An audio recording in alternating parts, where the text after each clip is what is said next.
Welcome everyone back to weekly weather updates, and in today's video we're going to have the latest from the live radar, run through the weather warnings as we have another amber warning issued for Storm Ashley for parts of Northern Ireland as it slowly clears northwards and eastwards through the rest of Sunday. We'll look at that in detail on the latest UK view, looking at the latest precipitation and wind gusts for Storm Ashley, and of course over the coming days as it does remain fairly unsettled. And then we'll finish the video by having a look at the longer range chart, something we've not done for a couple of days. Again, we are heading slowly towards Halloween and bonfire night, and of course many people want to know what is the sort of longer range outlook. At the moment it is still very mixed, but definitely looks like there could be some more high pressure involvement as we head towards the end of October. So do remember, if you enjoy my videos, make sure you like and subscribe, and remember to follow me on Twitter as well, the link's in the description. Now if you start on the live radar, we have got Storm Ashley moving in at the moment. If you look out to the east, for parts of South East England, East Anglia, and for much of the North Sea, we've got this big larger area of rain that's disbanding a little bit, but that is the main weather front associated with Storm Ashley. And to the west of that, we've actually got a bit of a dry slot, and that is what most people are moving into at the moment. So actually, the heaviest rain is now clearing, but we are now seeing these strongest winds starting to arrive in those amber warning zones, because this up here, this hook in precipitation, that is the center of low pressure of Storm Ashley, and that is where we have got the strongest winds through the rest of this afternoon and evening. Now I'm recording this around 4 p.m. in the afternoon. As I said, the most severe winds are now moving in around the centre of the low. Also still have some very heavy squally rain, but the main weather front where the bulk of the precipitation is now clearing away. Now, if you put on the temperatures, we actually do have a bit of milder air associated with the storm Ashley, because we have got a southwesterly wind, but that really is only going to be felt across England or Wales. But to be honest, we are seeing this drying period a little bit later in the day than I had anticipated yesterday. Therefore, it does look likely for those temperatures are not going to rise all too much, as we're not going to see much in the way of clearance, especially in that eastern portion. Now, to put on the latest wind speeds, we can see what the sort of sustained wind speeds are at the moment, and you can see they are very strong in those northern and western areas. As expected, we've got those amber warnings in force.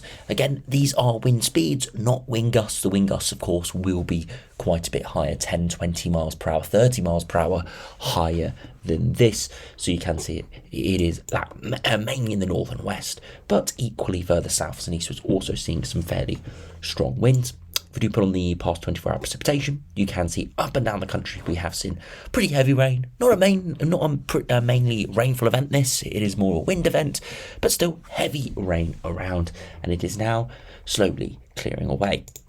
We can also just have a look at the clouds, and you can see the hook associated here with the centre of Storm Ashley. This whole area is the low pressure system, but you can see this hook as we start to see the most severe winds moving in. So we still have got a number of hours of severely strong wind gusts to come, but we will have to wait and see. If we do go over to net weather, we can see the latest wind speeds that we have seen. These are the highest wind gusts we've seen in the past 24 hours. And you can see widely 60 to 70 miles per hour as expected, starting to see more around that 70, 80 miles per hour, 100 miles per hour on Cairngorm, which isn't too unexpected with the height, but for most regions, around 60 to 80 miles per hour as expected. Now, if you do have update to those weather warnings, we have got an amber warning issued for parts of Northern Ireland. Now, if we start with the yellow warning, this has been updated, and it's extended it further southwards over North England to include parts of Lancashire, all of Cumbria, Northumberland and Durham. So we have seen an increase in the extent of this weather warning, but no real changes to the exact details. Still 60 to 70 miles per hour, maybe 70 to 80, and then again that's why we've got the amber warning. If we do look at the amber warning for Western Scotland, it expires at midnight tonight. Hasn't been updated since yesterday, so again 70 to 80 widely, maybe higher in a few spots. And then we have this warning issued for parts of Northern Ireland, specifically the northern and western extent, and again it goes to 8 p.m. this evening, so a good 3-4 hours left to go, and still many hours after that of strong winds, just not quite as likely. Again, if we look at the further details, we can see going to bring southwesterly gales during the afternoon and early evening, 60 to 70 quite widely, maybe slightly higher as we saw on those net weather wind gusts, getting above 70 in a few spots. Now, if you go over to the latest UKV now, you can see the rain heading through earlier today, clearing away through the afternoon. It's clearing a little bit later than we anticipated. UKV is it clearing by 2-3 p.m. It's still lingering and it's 4, so slightly later in clearing than we anticipated, but it is clearing, and you can see the centre of the system moving through this evening in northern regions. Eventually it clears, and by Monday it's actually not too bad of a day in most areas. A bit of persistent rain in the far southeast, potentially, but most areas do avoid that. Again, uncertainty how far that comes inland at the moment though. It looks to stay out in the Channel and over northern France. As we head into Tuesday, still showers around, and as we head into the afternoon, we could start to see thicker cloud building in from the west, and this could be a sign of more precipitation moving in. Now, it is fairly slow to move in, as it is coming up against higher pressure, but eventually, as we head into Thursday, we start to see more rain pushing in, and look quite heavy through Thursday evening into Friday, and Friday looks like it could be another showery day. So it doesn't look too bad this week, as it does look like it's going to be an overall westerly flow, but with high pressure around, it does look like there will be plenty of generally drier conditions with lots of showers, especially in the north and west, and doesn't look like there'll be too much persistent rain potentially until Thursday into Friday, where it does look like it will return. Now, if you look at the wind gusts, you can see strong winds earlier today widely, but they're starting to die away, and that was associated with the initial weather front. But then you can see the exceptionally strong winds that are starting to peak as I speak. The peak coming around that 3 to 8 p.m. slot for those winds around the centre of the low for Storm Ashley. You see slowly clearing to our east overnight tonight. Again, 70 to 80, maybe slightly higher, so no real change from yesterday's update. And then slowly clearing. And by Monday afternoon, all are still gusty, but nothing too crazy. And for most of the rest of the week, it does look like it'll be fairly light winds. With that weather front Thursday into Friday, could be some strong gusty winds in the west, but for most it doesn't look too bad at all.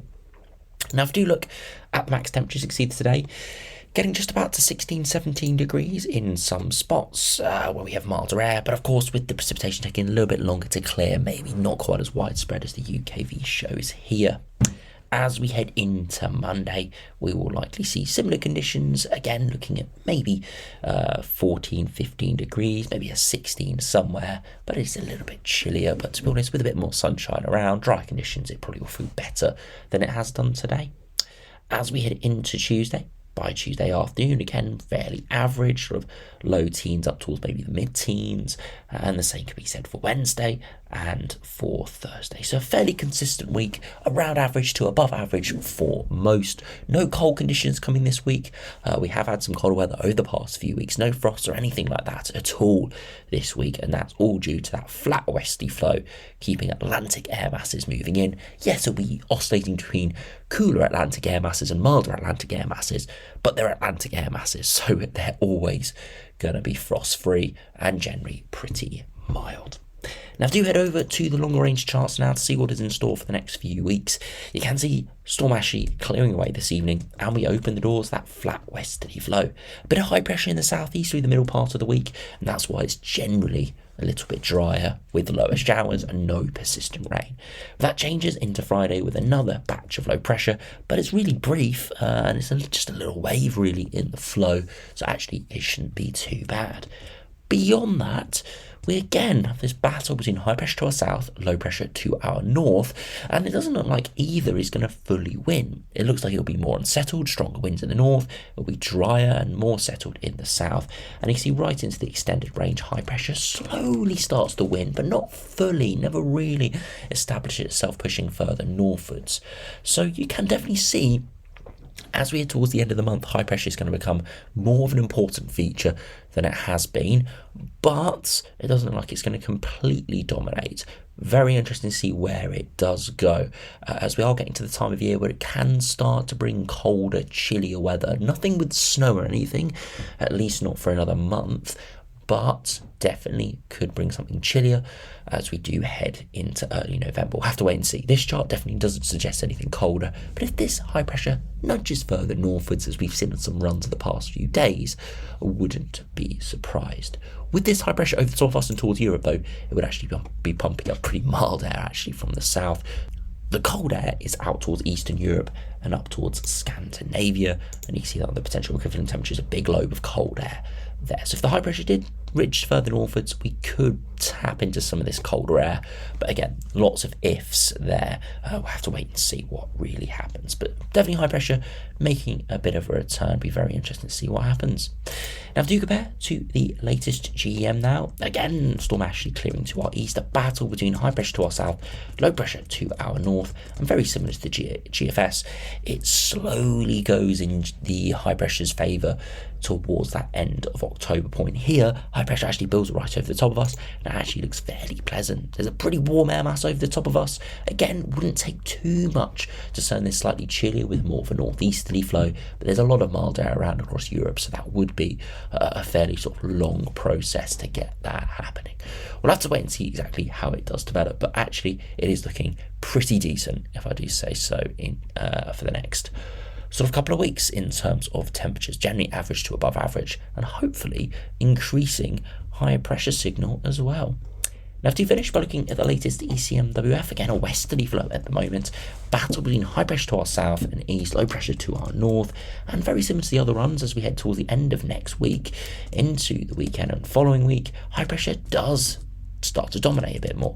Now, it doesn't fully dominate like the other two runs and doesn't start to take over, but definitely becomes more of a feature and definitely tries to turn things drier for pretty much all.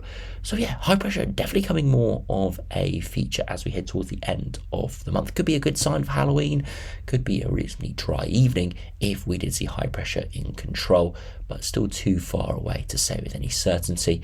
And although we're not seeing it on these three runs we've looked at today, other operational runs over the past few days have suggested that high pressure going slightly further northwards, which does bring the realm of possibility of something colder. But again, we are just seeing hints there, nothing really too concrete to go off as of yet. Now, to finish by looking at the latest ensemble, see generally around average over the next week or so. Very up and down, nothing too warm, nothing too cold. Precipitation doesn't actually look too high, a little bit over the next couple of days, and then more later next week. And again, doesn't look too bad as that high pressure signal just continues to build. We've not seen any massive changes in the outlook. We're just seeing very small changes every day with that high pressure just nudging further northwards, and that's slowly compounded over the past few days. So you have a fairly dry outlook in that longer range period. It hasn't kind of just switched in one run like we can see sometimes. It's just gradually got drier, dropped from half of the ensembles having high precipitation, more down to a third, to a quarter, and now actually not too many. So definitely been a fairly consistent shift over the past sort of 2, 3, 4 days towards a much bigger high pressure signal. And it'll be very interesting to see what happens towards the end of the month. Of course, there's a possibility of even seeing some warm conditions. We're at the time of year where we can see both cold and warmer higher pressure. All depends on the orientation, which again will have to be deciphered nearer the time. If we look at the 2 meter temperatures though, you can see majority here are showing generally average to above average conditions. You can see there is a slight downwards trend, again inevitable as we head towards winter. Some colder runs, some milder runs, but we're not seeing any big warm runs, no Indian summer type patterns. It definitely is plausible with that high pressure signal, but again that'll be something again we'll have to determine near the time. But no runs sort of sticking out here in terms of being very mild. And then finally, if we compare to the ECMWF, it's broadly very similar, slightly more precipitation, but there are more ensemble members here, and generally average to above average with some below average at times, but nothing too crazy. Definitely quite a few colder runs in that longer term, but they are offset by some milder runs. So again, does show there is a possibility of seeing some colder air moving in the longer range with the correct high pressure orientation. But at the moment, no real strong signal for that. Just a fairly decent signal for high pressure building in. And we can see that on the sea level pressure here. See brief high pressure this week, low pressure by the end of the week, and then a high pressure returning for much of the longer range. You can see that as the average of these ensemble members is getting up towards the 1,030 millibar mark. Again, it's not remarkable. We're in autumn now, so we're not going to see anything too exceptional. But really, compared to what we can see this time of year, like we're seeing today with stormy conditions, a bit of high pressure, milder air, it is a really good sign. So anyway, thanks for watching, hope you enjoyed, subscribe if you're new, and I'll see you again for another video soon.